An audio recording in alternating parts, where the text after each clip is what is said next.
সমস্যা হয়েছিল? পিছনে টিমার হয়েছিল। পিছনে টিমার হয়েছিল, এর জন্য কোথায় কোথায় দেখাইছিলেন? এখানে দেখাইছি, চিটাং মেডিকেলে দেখাইছি, তারপরে মা ও শিশু হাসপাতালে দেখাইছি। তারা কি বলছে? তারা বলছে যে এগুলো পানি মানে এদিকে করলে ইনফেকশন হতে পারে, মাথায় উঠতে পারে, দ্বিতীয়বার অপারেশন লাগতে পারে, ওগুলো বলছে। প্রস্রাব পায়খানা জড়তে পারে, পা অবশ্যই যেতে পারে। পায়ের শক্তির ব্যাপারে কি বলছে? অবশ্যই যেতে পারে বলছে। পায়ের শক্তি বলছে অবশ্যই যাবে। আর প্রস্রাব পায়খানা জড়তে পারে। প্রস্রাব পায়খানা জড়তে পারে। আর মাথার ব্যাপারে? মাথায় বলছে এদিকে করলে মানে মাথায় উঠতে পারে, মাথার অপারেশন লাগতে পারে আবার। মাথা বড় হয়ে যাবে। এখন করার পরে কি পায়ের শক্তি চলে গেছে কোনো? না, নাড়তেছে। পা নাড়তেছে। প্রস্রাব কি আর বলছিল যে প্রস্রাব ধরে পড়বে? প্রস্রাব ধরে পড়ছে? প্রস্রাব ধরে পড়েনি। আর মাথার অবস্থা যেরকম আগে ছিল ওরকমই তো মাথার অবস্থা আছে? কোনো তো সমস্যা হয় নাই? অনেক জায়গায় ভয় দেখাইছিল? ভয়ের কারণে কি আপনারা ডিলে করছিলেন নাকি? দেরি করে করছেন কি ভয়ের কারণে, না এমনি অন্য কোনো কারণে?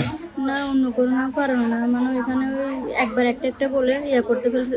লাস্টে ডাক্তার যেটা পাইছি উনি এমনি ভালো আছে, উনি বলছে যে আমরা করতে পারি, রিক্স আছে, মানে কি একটা মেশিন আছে ওইটা নাই বলছে ওইটা একমাত্র ঢাকায় নিউরোসায়েন্স হসপিটালে আছে, এটা বলছে। নিউরোসায়েন্সের বাইরে করে দিলাম, সমস্যা হয়েছে? সমস্যা হয়েছে? না, সমস্যা নেই। ঠিক আছে।